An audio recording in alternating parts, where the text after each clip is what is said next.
o'clock. We have a quorum. First item on the agenda is to approve the agenda. So moved. Second. Motion and second. Any additions, corrections?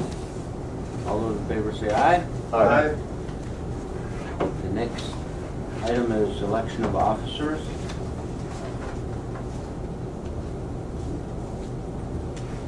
Do we have any? Chair and vice chair and what other? Treasurer. Treasurer, up to 3. Yes. And presently, you are the chair. Vice chair is Mike Hanson. Mike Hanson. Present. And Brian McBride is the present treasurer.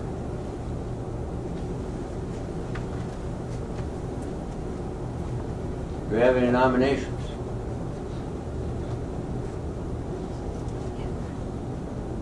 Well, rather than the nomination, I would just move that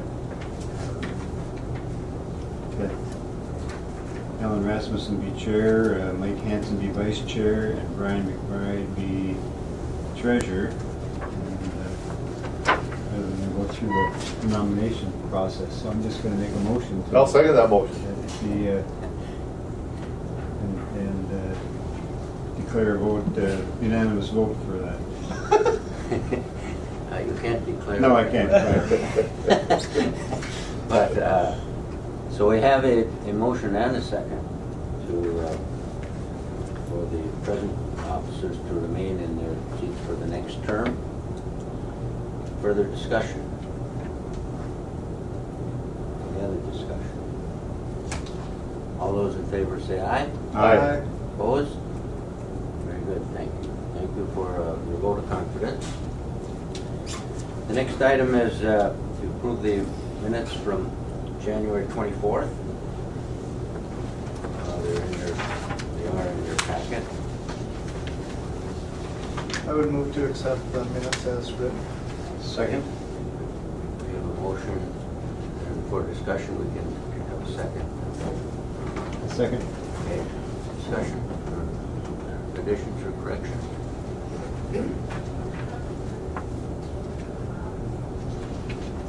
Hearing none, all those in favor say aye. Aye. Opposed? Very good. Public comment period? Do you have any comments from our visiting public members? All right, treasurer's report. Brian is not be able to be here. I looked over the financials. Which one are we on? We'll start. Key? We'll start with Keda. Yeah. Okay.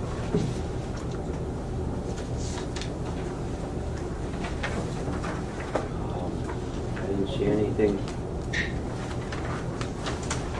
unusual. Mr. Nevenin, do you have any? No, we're off to a good start, but nothing irregular or unusual that I would note in the Keda financial statement. All right. I would move forward with the Keda financial statement.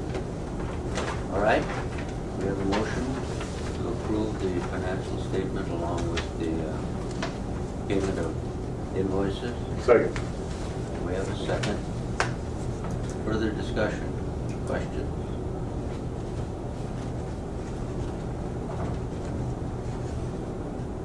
All those in favor say aye. Aye. Opposed?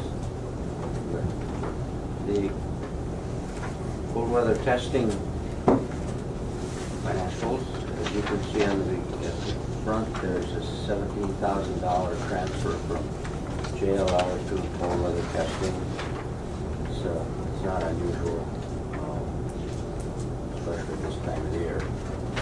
We do have a couple changes, however, that were caught after we reviewed them yesterday. Mr. Nevenin, if you could explain. Yes. We have 2 extra pages. You have 2 loose Correct. pages at the end, correct. The second, Pages that are the correct pages for. and If you go to the profit and loss budget versus actual, you'll note that JLR lease improvement income is actually a negative number. That was coded wrongly. And so Kyra made that adjustment, and So what you're looking at, what page you're looking at is it would be the third page in. It says page 1, but it's profit and loss page in the packet. And if you look down under January 18th, the fourth number down is a minus 18,765. That should actually be a plus. Okay, continue, sorry. well, and it did affect the balance sheet too. So we just made those corrections and added them to be accepted as part of the financial report. So the balance sheet, instead of, as you can see, instead of 1,935,000, it is 1,953,000. And whatever else, correct? Beyond that, the bills that are before you are very standard operational monthly expenses, nothing out of the ordinary, although I would note, you'll see the Bremer Bank, there's 2 different checks issued. I have 2 credit cards, one for Keda and one for cold weather, and I inadvertently used the wrong credit card. So it's just basically putting those funds back into the proper account. What page? That's on the second to the last page, unpaid bills detail, under the second one, Bremer Bank, there's 2. All right. So it's just a way to keep everything adjusted properly. Again, I want to thank Kyra for all the work she does, keeping all this separate and accurate, and now Joanne is helping out as well, so I just appreciate the work there. Anything else of note? Mr. Chair, just a question with regard to the last item on the unpaid claims, and that's the power bill. Just wondering if that's, not having my back copies of past ones, is that up some because of the third co-box? Correct. Just out of curiosity asking that, no other reason. No, that's correct. And even with the cold ambient temperatures, we're still running, 3 different systems now, and it's in line. It reflects that.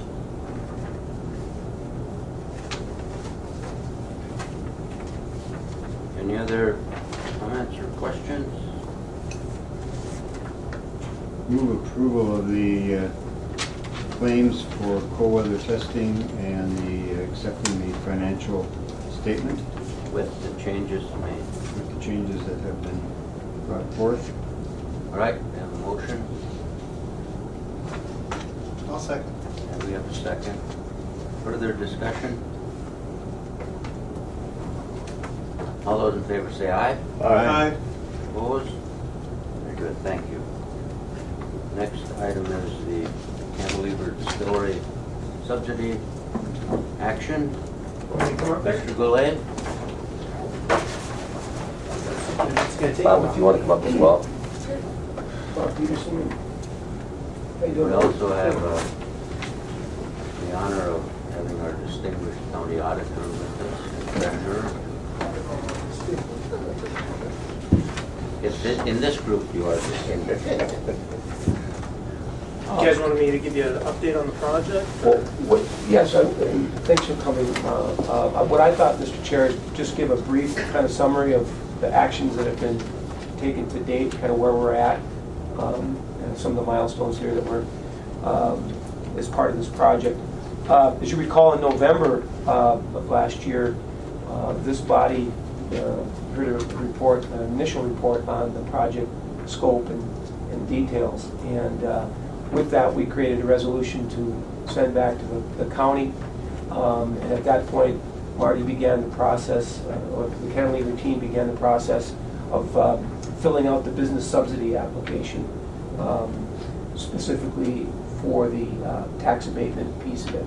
So the county adopted a business subsidy policy, and the team filled out that policy, and it basically talks about corporate structure, job creation, there's some financial projections in there, and there's also some background information narrative on the project itself. As part of that process as well, as you recall, because of the sensitivity of some of the personal financial information, we engaged Norspan and Bob Palmquist to do a financial review, a personal financial review of the project team.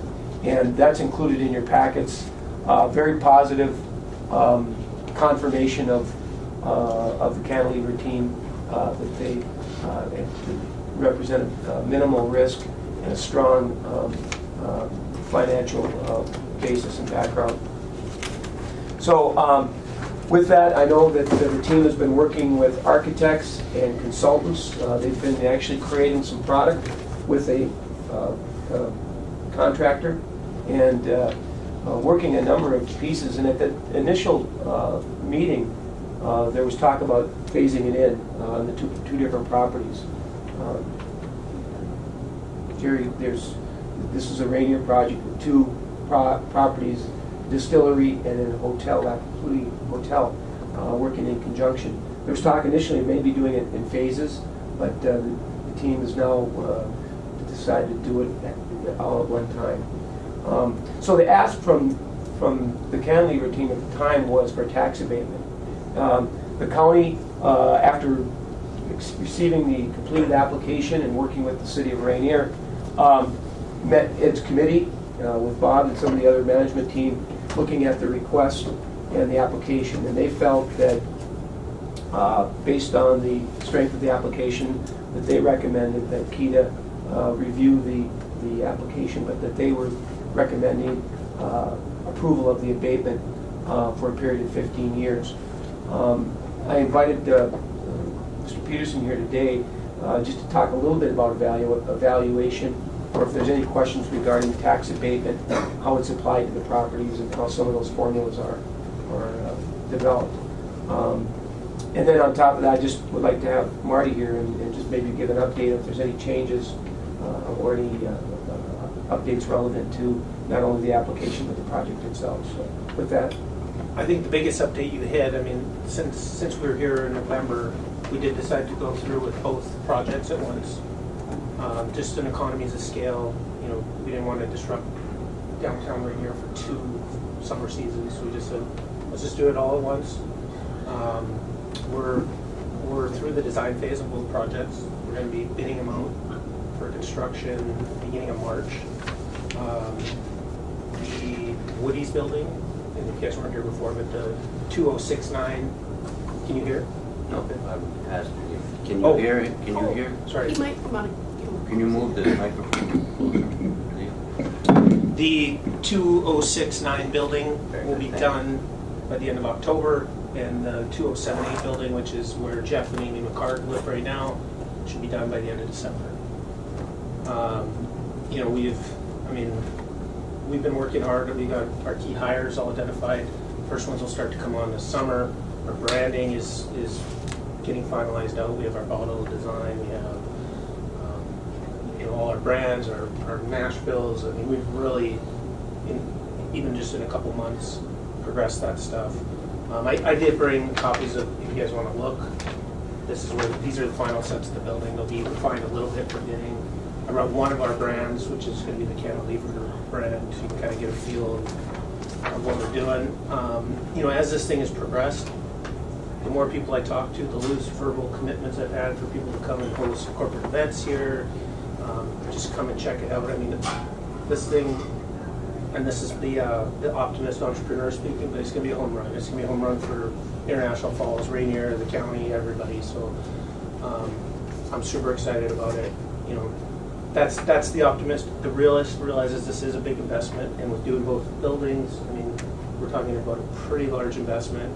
You know, to fund this business for a couple of years, it's going to be like $7 million+ investment. It's a big risk. You can pass those other problems. It's, you know, like I mentioned at the last one, why are we asking for 15 years and why are we asking for help? Well, if we didn't live here, if the demographics don't really support what we're doing here. And it's a slow business to grow out. We've got to age a bunch of inventory for a few years. We're logistically challenged. You know, so and really what we're asking, we feel it's a no-cost request. You know, it's property taxes that aren't there now, and we're just asking to hold those off for 15 years. And you know, like I mentioned at the last meeting, that property rate, those two properties right now, I think get $800 a year in property taxes. Even with the abatement, we're going to be paying, and we'll talk some more about the specifics of the abatement, but we're still going to be paying $15,000 to $20,000 a year in property taxes. So it's a big jump on what that property is producing. You guys got questions? I can answer any. Marty, what's your background? I'm the CFO of Wagner Construction. Spent about 8 years in the banking world, working for Wells Fargo. I spent some time in San Francisco, working in different businesses with commercial banking, investment banking. I run our investment fund for Wagner Construction, which is Voyager Capital, where we own different assets throughout the country, but one of the big ones is the wood pellet plant we built in Arkansas. We have a few ethanol plants, commercial property. It's an exciting project. I feel your enthusiasm. Thank you. Yeah. Really neat. And as Marty referenced, it's a 15-year abatement. Initially, I think we were looking at all the local units, which would involve the school district, but I think after further discussion that you're now looking specifically for the county's portion and the city of Rainier's portion of the tax abatement. We did with the referendum that passed, and just I think it public you know, I think it's just the business we want to be. It makes sense to drop the school from the abatement piece of it. The one thing that does bring up in the policy, the max that can be abated if not all three. So if one of the groups doesn't do it, we can actually go to a 20-year. So the request was for 15, but I wanted to put out the idea that if we drop the school, to maybe do a 20-year.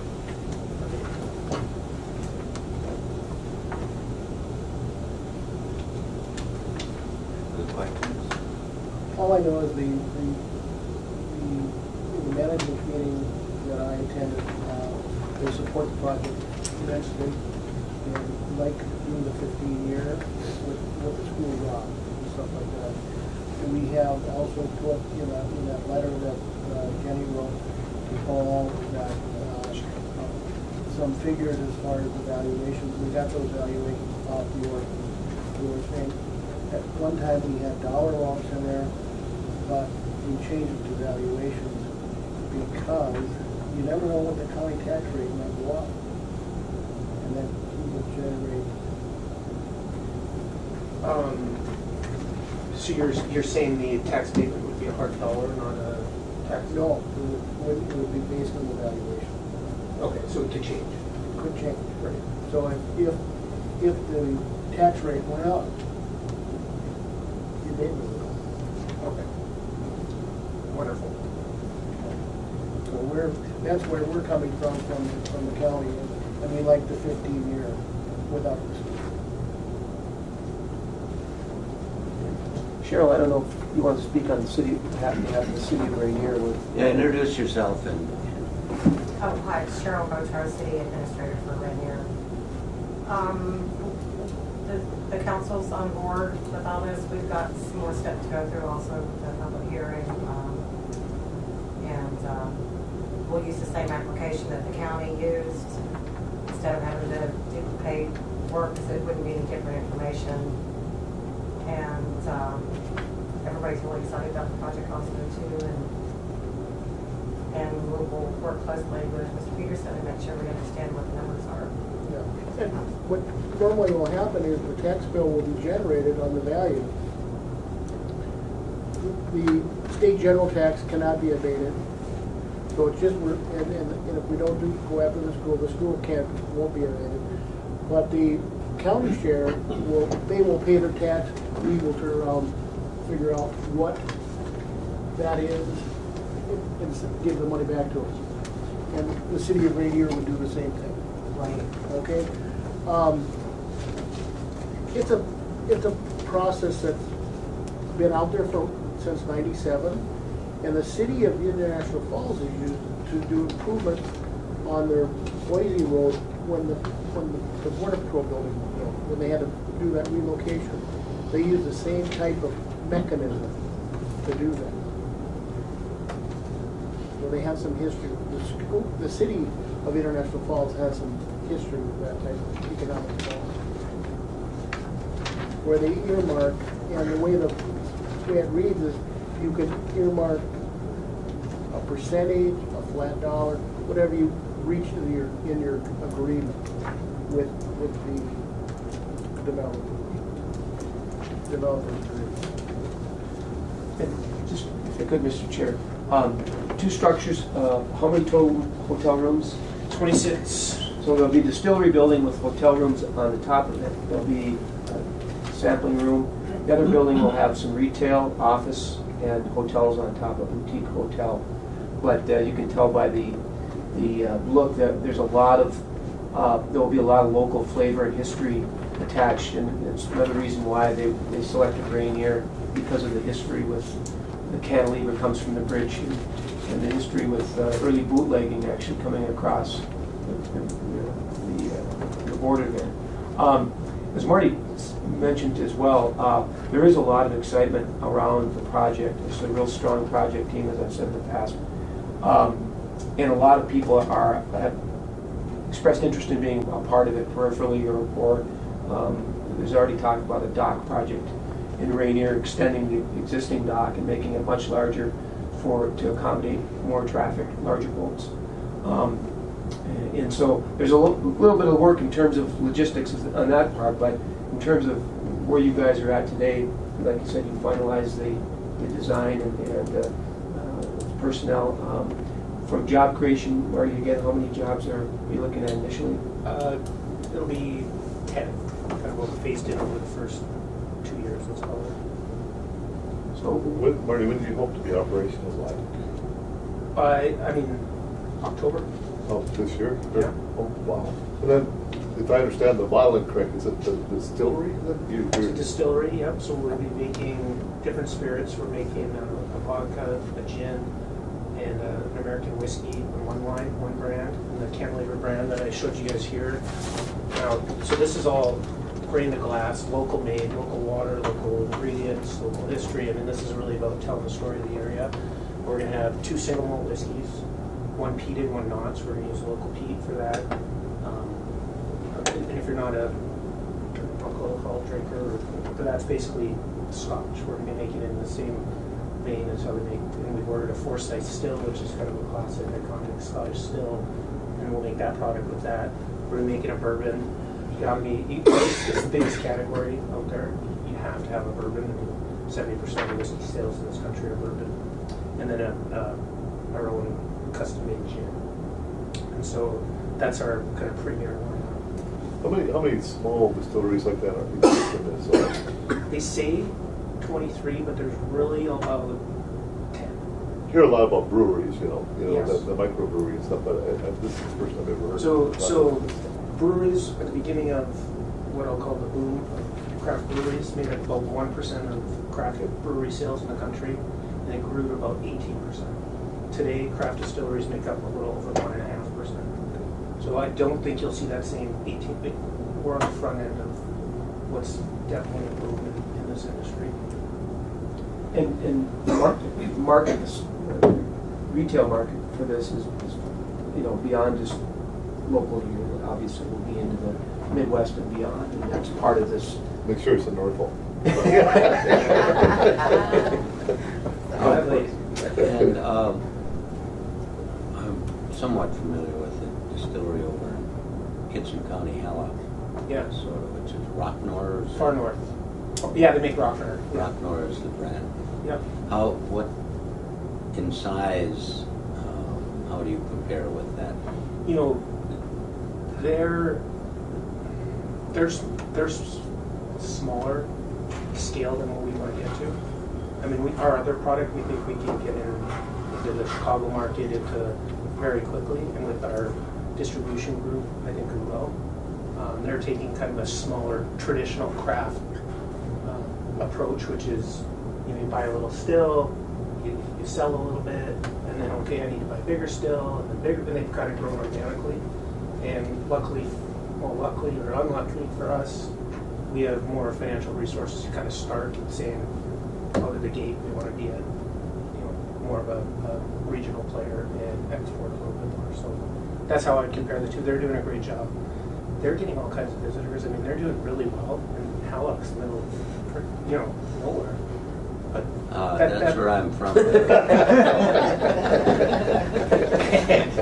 yeah, I think they're doing great. They make a great product. And what they're doing is they're really taking the farming angle. There's a couple farmers that have done it, and they're trying all different kinds of varieties of Grain. grains and looking at ancient grains and just kind of trying to be artistic with it. Yeah. I'm familiar with Jay Carver. Jay Carver. They're somewhat of a role model for us. I think they've done a really nice job. They have a nice tasting room, nice website, they have a good product. Yeah, I like Jay Carver. Yeah. We're really close with the Tattersall guys out in Minneapolis. They're going to help us with our project and come up here, help with the cocktail menu, just big supporters and helping us kind of learn the industry. But they're probably the biggest success story in Minnesota. They're 3 years into it.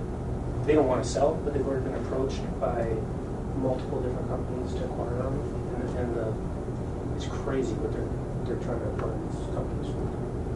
They were approached at 9 times the revenue, and over half of their sales are in their cocktail, which is like, you know, going and offering someone 9 times revenue for the order. Yeah, they're killing it. So. If I could, just a couple other Yes, items, please. Mr. Chair. Like I said, they have the support of the city of Rainier. I think there was some question initially about with Looney's Brew Pub and the municipal liquor store and the Rain Lake Grill there, with this impact, and I think the consensus was that it will only complement what's there. And I know that the team has reached out to those other players and you know, suggested some partnerships or some, you know, ways that they can work together. So I think this project just has tremendous potential, a lot of excitement, and I think it is going to leverage a lot of other things happening in Rainier. So I'm really excited. In terms of the process, I thanks for your patience, Marty. It's been a little clumsy, and Jenny Herman is out of town today. Otherwise, she would be here, but she's been very helpful because county and city were all kind of new to the process. But we're getting there. After today's meeting, I would look for this body to make a recommendation back to the county to move forward with the abatement, and then they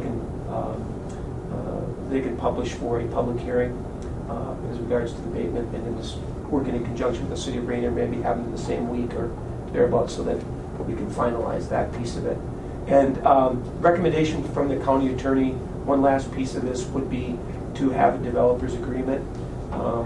Be very, very straightforward boilerplate as we've done in the past, basically outlining that they're going to construct structures, they're going to employ some people, but we put that in there as Keda, at the suggestion of the attorney rather than the county, being the economic development arm.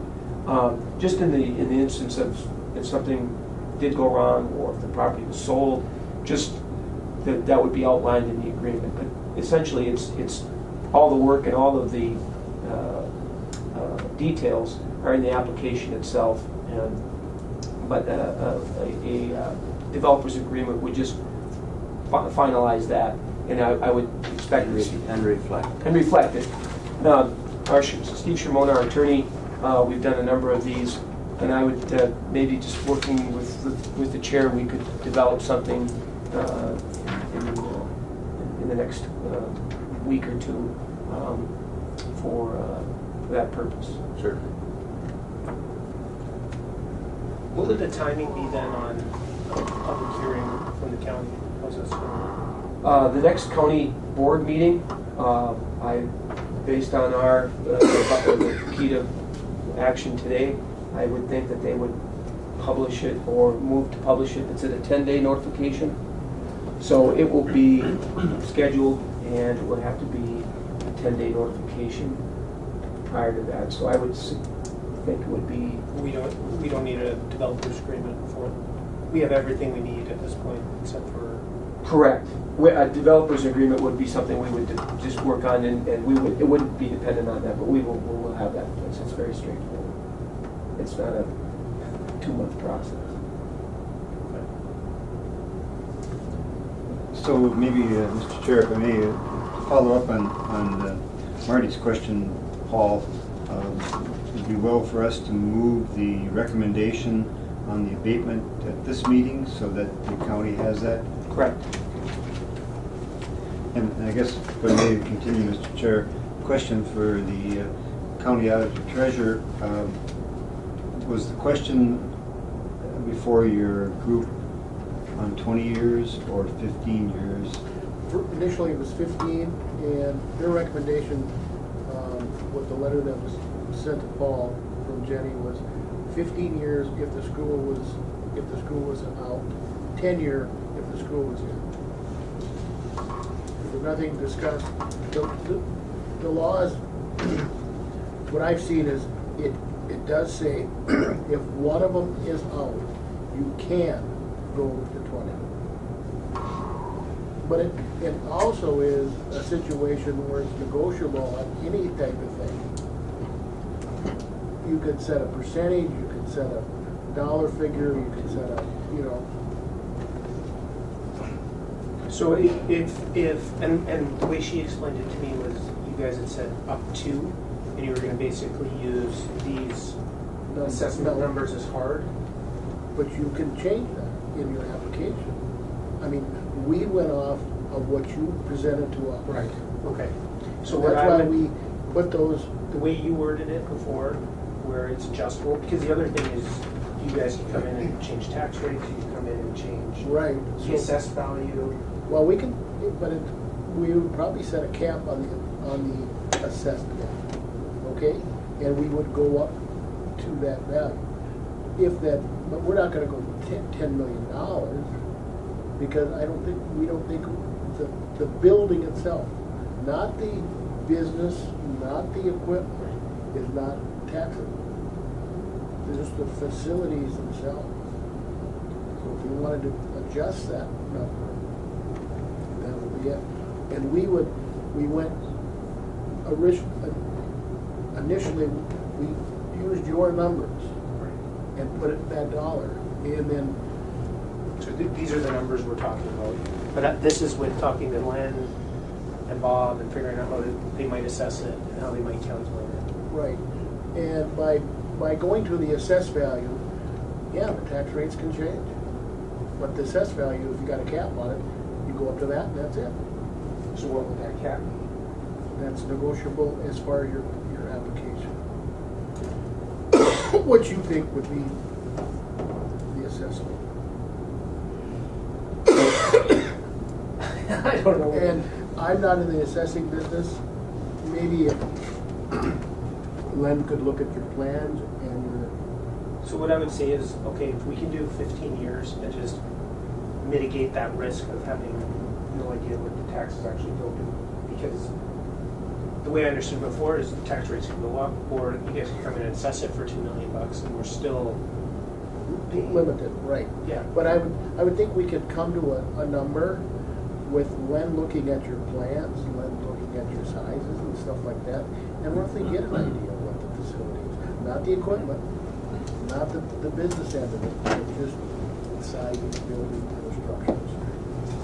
Mr. Peterson, are you saying then that cap would just be, the assessor could never go above that market value during that time period? Are you saying that, or what are you saying? No, I'm saying that the abatement would go at that level. Okay, but if the value went above it, then their business would be responsible for the difference then? Right. Okay. Because you can make that in your developer's agreement. And that number, I think, is negotiable. I think But by going, we didn't want to go dollar amount.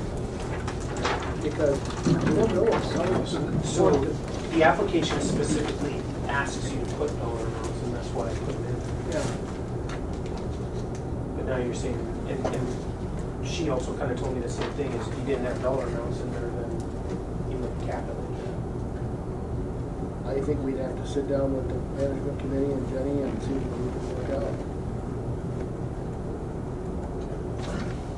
But I would like to see the assessed value, and Jenny agreed with me on that, because then we're not limited.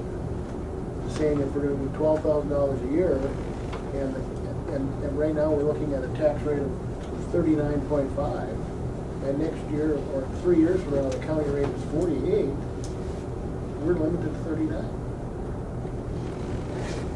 This way, it's, You can't just say abate all county property taxes for 15 years, except for, I mean, we're talking 2% of what's being paid now is 2% of the numbers that you gave us. We're saying.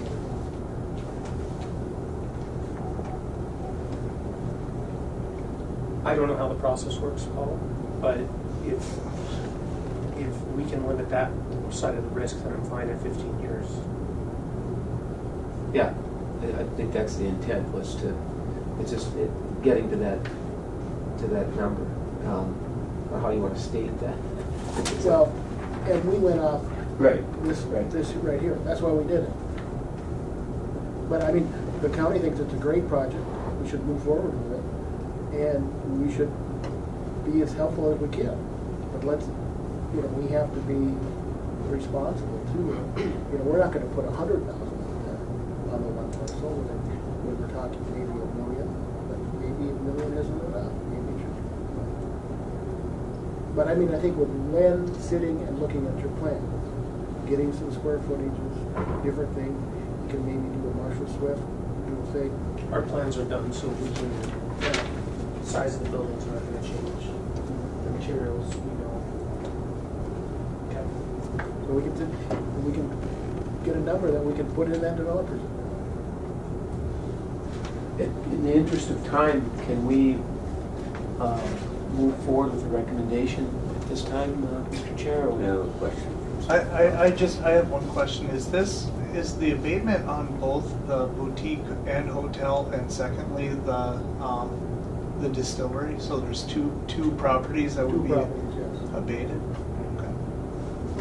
Okay. Is that separate application for each? There's a single application. Single application? Both properties listed. And then one further question of the county auditor treasurer. If it was 15 years, can it be extended? Is there a process for doing an additional 5 years? Would that be a... I think what I've read is once it's over with, they can apply for another 8 years. I see. I think Thank you. what Jenny gave me this folder last night. I looked at it briefly.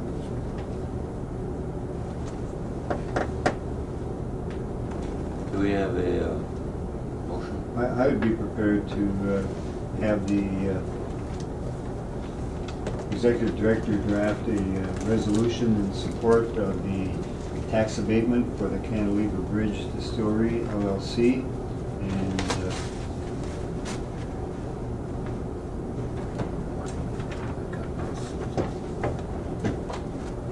up to 20 years. I'll second that. All right. Further discussion? All in favor of the resolution, say aye. Aye. Opposed? Is it the term that's No, it's not the term. It's having it on both buildings. I 100% support it on the distillery and the actions that are there. That's going to be a project that we're sending product out. We're bringing paychecks back to our area. But as for the hotel and the boutique, I don't see what makes that business any different than the other businesses that we have. But it passed, so we're way good with it. All right. Thank you very much. Thank you, Thank you. Mr. Goulet. Thanks, Thank you. thank you, Mr. Peterson. All right, the next item is the Cornell resolution. Okay, thank you again. Thank you, Mark. Thanks, Marty. Thanks. Appreciate the support. And before you go, it says from, it's called Lac Louis? No, it's not gonna be called that. That was just a placeholder. We, Because I think the historical name of the lake is Lac Louis. yeah. That is an entity that was set up, and it'll have a different name. All right. All right, thanks, guys. Thank you. You want to be historically correct. Well, I need some help there. Everybody wants to read, but I need help. Thanks. Mr. Nevin. Okay, well, recap project, we've got a lot of history with that, and I have not reported on it of late, and that's been deliberate, because there hasn't really been any action. They've been doing work on behalf of the project, but it's clear as this project has evolved, and as the state has looked at landfilling and waste, that there's a move toward regionalization of landfills and waste to energy projects. There's a couple of examples where the number of counties have combined and entered into agreements where they will site a landfill and then a waste to energy project alongside it, an incinerator, for example.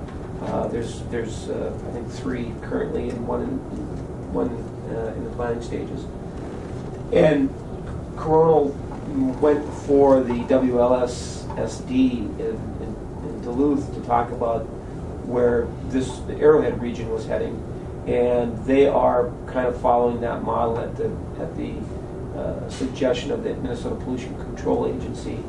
And if that's the case, St. Louis County really will drive the siting of this. And this is where it really, I mean, a lot of the engineering work and design work and feasibility, economic analysis has been done, but it comes down to the siting, and a lot of those numbers aren't finalized until you get to siting, because transportation obviously is the tipping fee.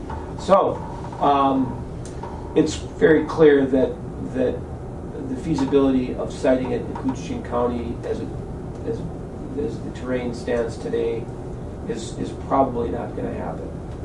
So the suggestion would be that the Arrowhead counties form a district, a waste district, and that at some point in time a waste to energy project would be in conjunction with an existing landfill.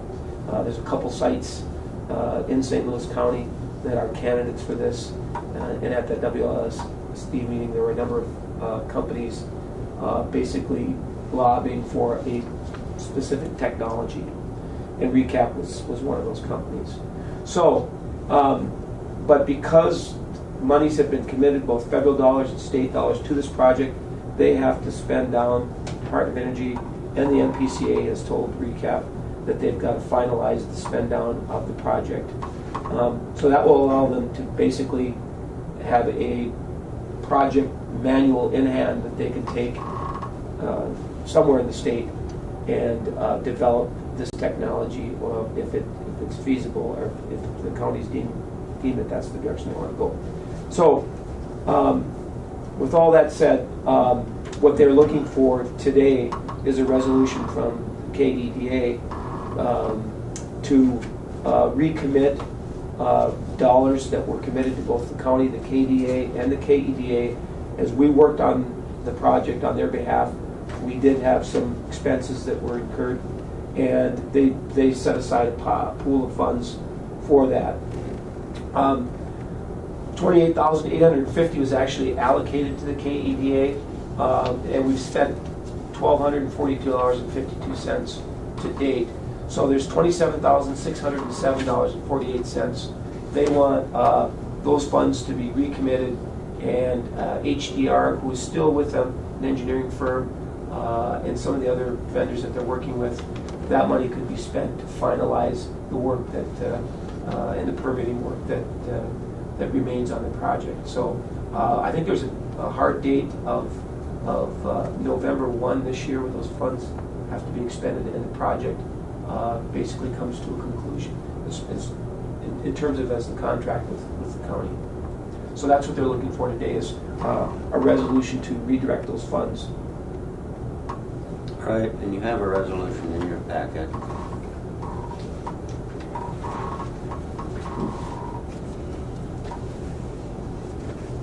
Any questions?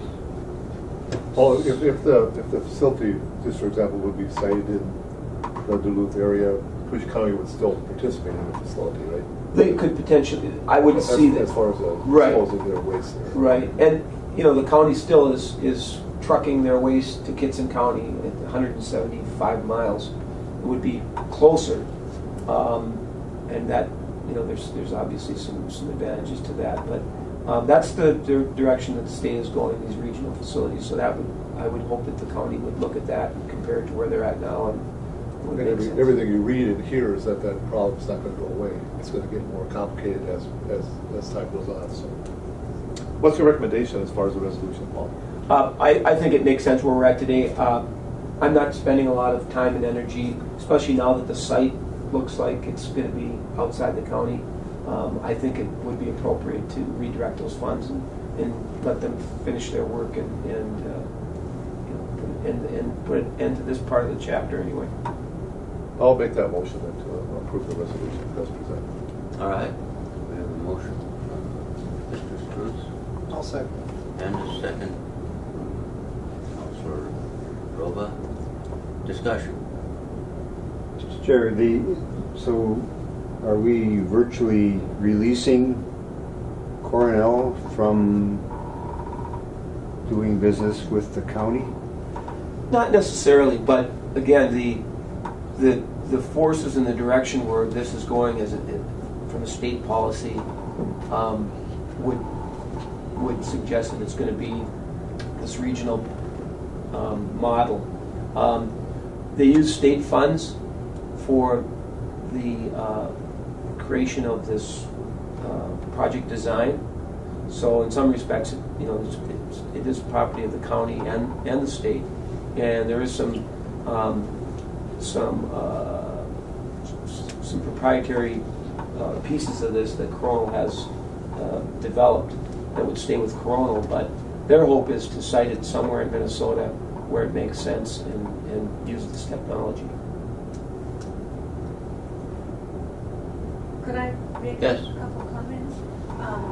Am I right that this original grant money came from the state and the federal government, and it's tax money, it's our money that presented this $28,000 grant? It was bonding, was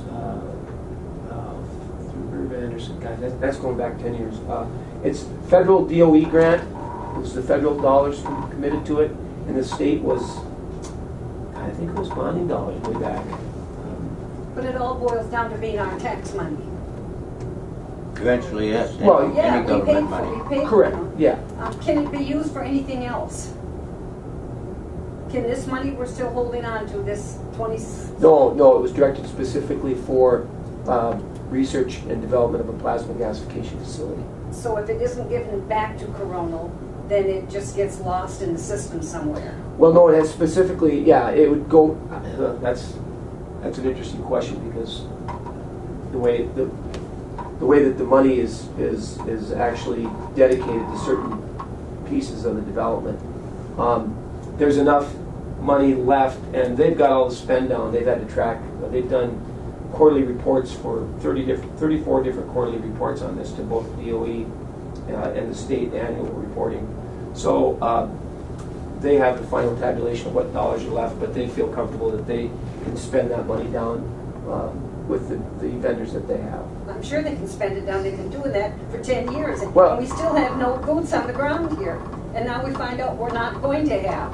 That's the nature of the new technology like Yes. this. But you're right. I mean, yeah. I mean, it was it was a risk, certainly from the beginning, that using a new technology like this.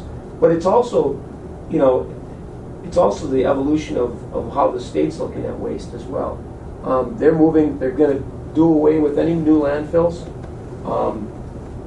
and they're going to go to this regional approach where they're going to try to use incineration or other technologies that are out there in conjunction with the landfill. So there's big pushes to reduce landfilling and to try to find the most cost-effective way to So get there. the best we can hope for is that they will cite this gasification project within northern Minnesota, that we can use it for our solid waste, and which is a good thing. We can't keep burying our garbage in our backyard. But essentially, our hands are tied now. This money can only be used for it. We can't use it. The state isn't going to allow it to be built here. So we get the money back. I don't know if the state wouldn't allow it, but it's just the feasibility and the partnership with the rest of the counties. They're going to want to site it where the largest population is, the most waste generation. I understand. There's That some makes logistics. sense. But yeah, you're right. I mean, So we will, the county here would still face transportation costs. yes. Where with this sited here, it would have eliminated that. But same old story, we're too small. Yeah, and our distance from the other users, Yeah. becomes an issue too. But yeah, and it also points out that a new technology to try to cite something new, there's still not one in North America. This technology holds a lot of hope. There's a lot of upside to this, but it's also telling that the cost of this compared to incineration or fluidized bed system or some of the other technologies, it's just not there yet.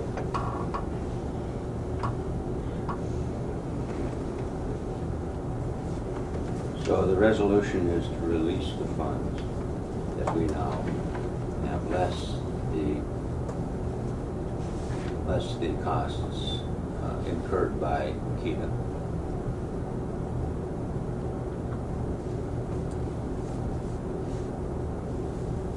Further discussion?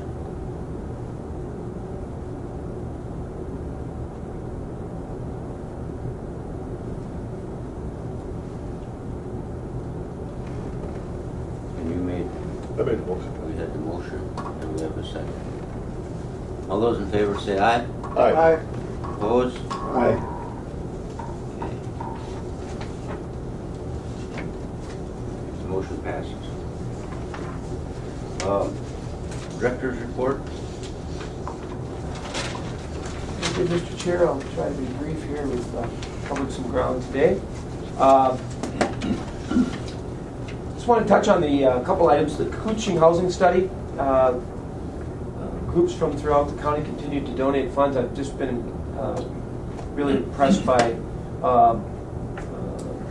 the depth and the breadth of the people that are contributing. We're at $33,300 toward our estimated cost of $35,000. Of course, we haven't gone out for an RFP, but that's kind of our target. We still have a number of groups that have pledged, but we haven't seen the dollars. And so, based on where we're at today, I would anticipate that we would meet that $35,000 goal here by the month's end. We also are working on finalizing that RFP, and we do have an application into the Minnesota Housing Partnership for a $10,000 grant. So, the hope is that once those dollars are received, we can put it out on an RFP and get a group in here to conduct the actual study. I want to touch on the foreign trade zone site. We discussed it earlier at this table about additional options for the FTZ site in Rainier. We've always felt that the site was strategic and that the city and county already owned it. It was zoned properly. It was adjacent to the rail, and it was big enough where you could actually do a number of different types of operations there.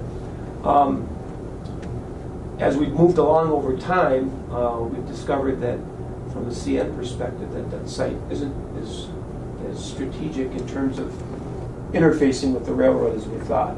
But it's still, and the rock issue there, it's in order to develop the site, we'd have to remove a lot of rock.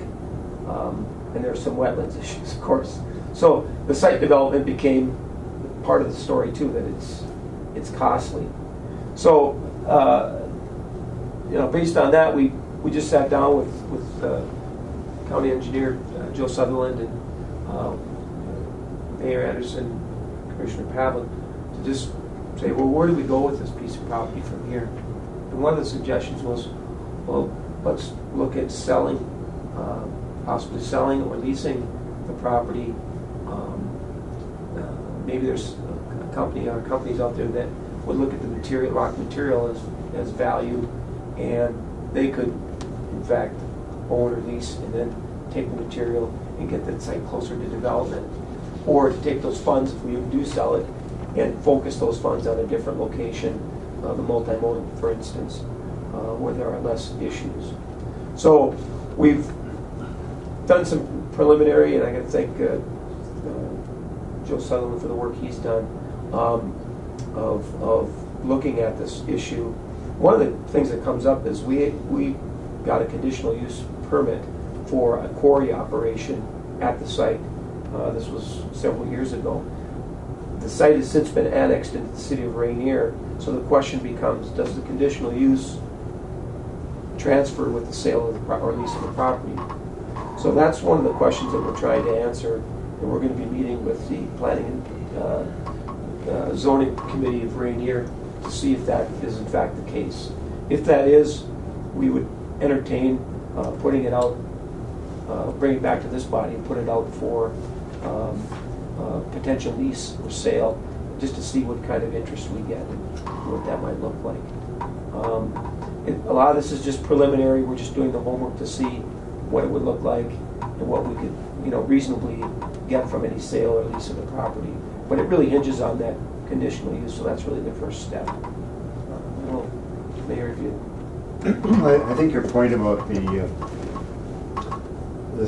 Canadian National, their main focus is to have trains moving through here as quickly as possible, maintaining track, although they do have a couple of facilities in the Rainier area for fumigation and refrigeration. They really don't want to take time to put cars off to the side if they don't have to. And so it seems as though the value of the property for development is probably somewhat less.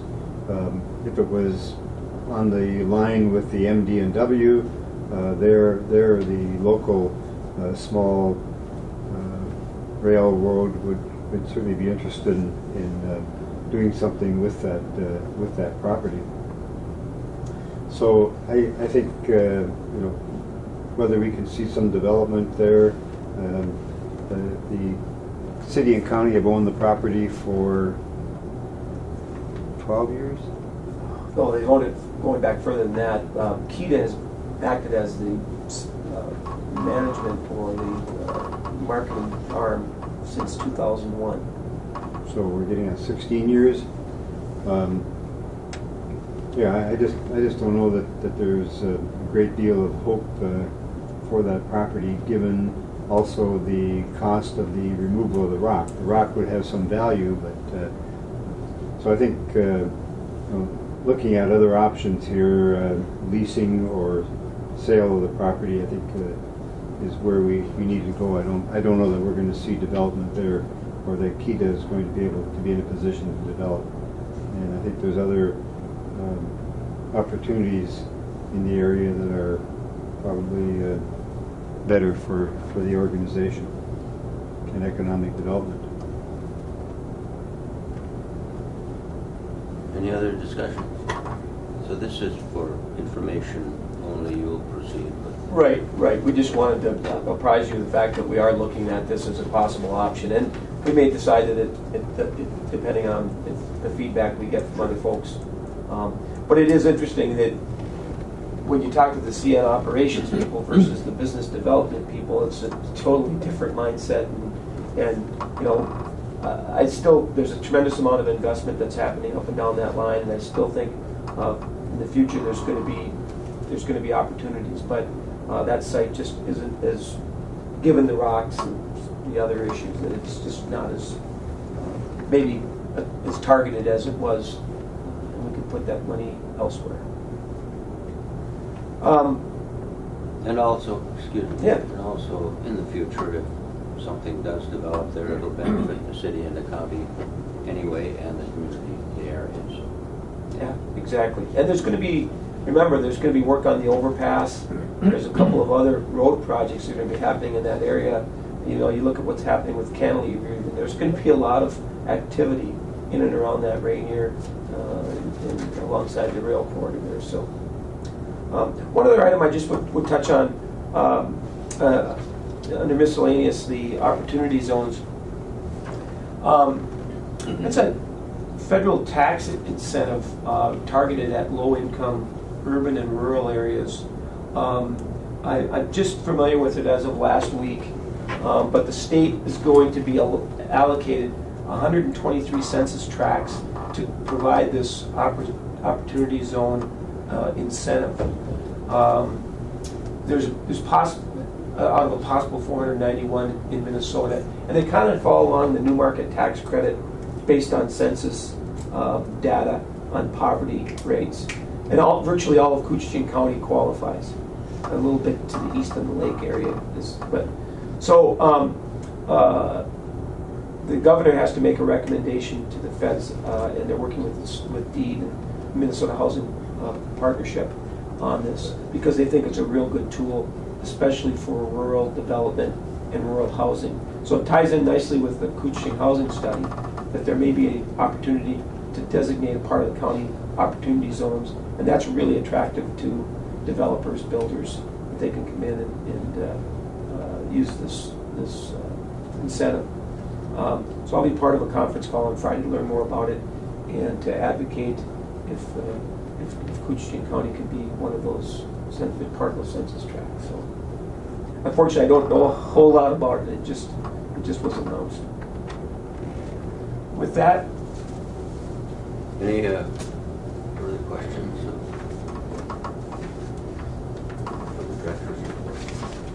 All right, we'll move on to the growing entrepreneurship in Couchiching County. This is one I'm kind of spearheading, and I don't really have, I was hoping to have a guest come in today, but that didn't happen, so if we could just push this to the next agenda, that would be fine by me. All right. City and county updates? From the city, I think Paul in his report there touched on the comprehensive plan and the Highway 53 work in the city of International Falls. Since the last meeting, I have attended a Highway 53 meeting in Virginia. Commissioner Pavlik and I were both there, and continue to look at making some additional safety improvements to Highway 53 in the putting in some passing lanes and 2 intersections that would need some work. Also have been, with the City Council's approval, working with the group in the Bemidji Walker area, trying to improve Highway 371, and the group is struggling with trying to get 4-lane up to Cass Lake.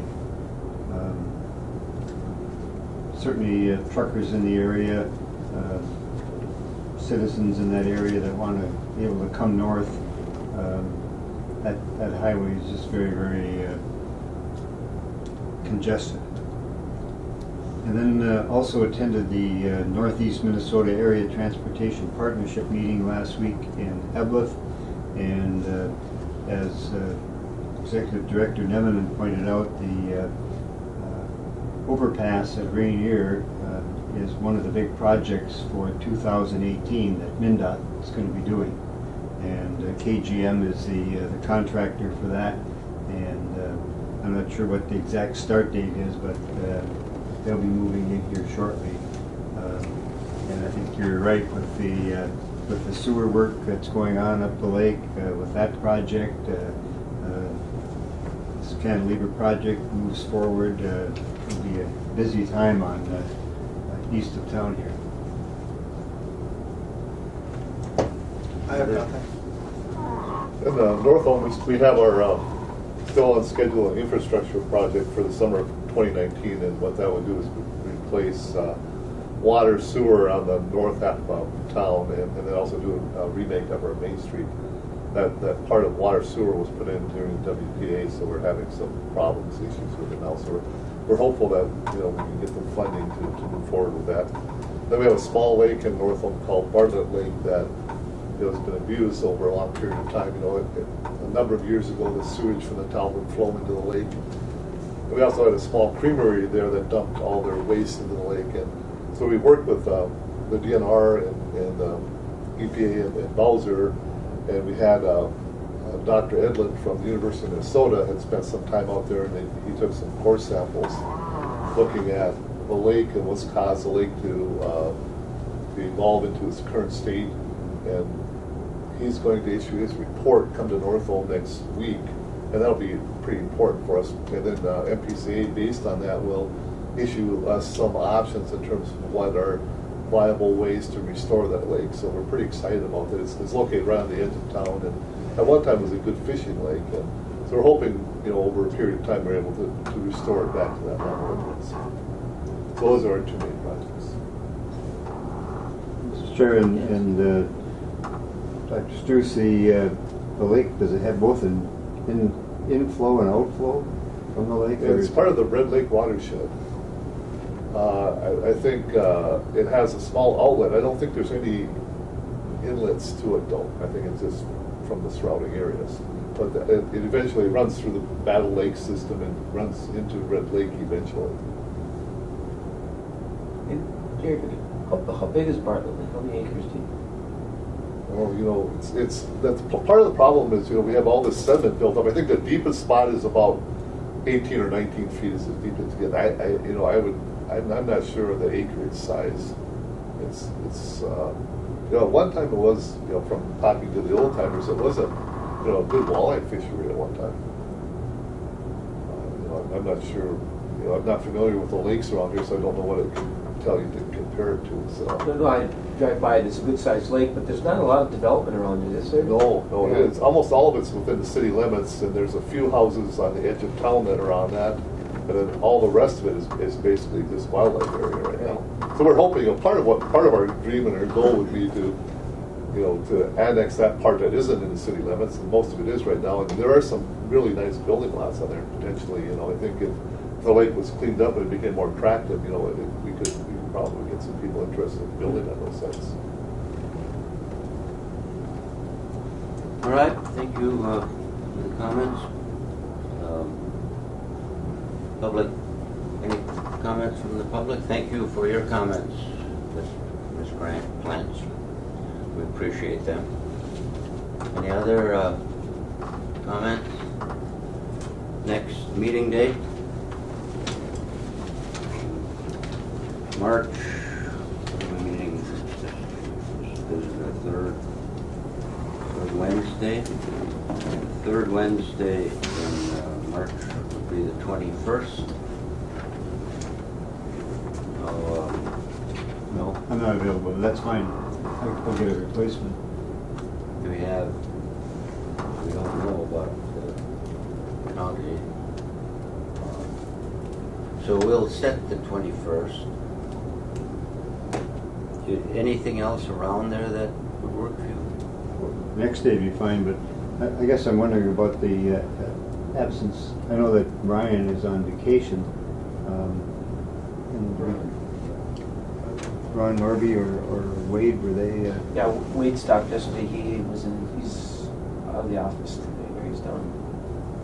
So is it a conflicting day? Is this third Wednesday? I think it's just, This has been working. It has, okay. Yeah. All right, then, fine, go ahead.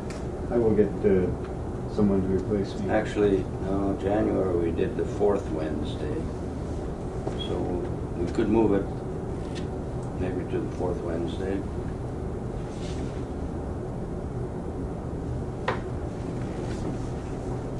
We could set it, we can pencil that in. Oh, I'm okay with it. I mean, go ahead. All right. Take the third Wednesday and see what happens. All right. And I'll get someone to Sure. take my place. Yeah. Harley said he'll be Yeah, here. so- I'll be here. And 1 o'clock Yes. is best for you. And this would be at the city.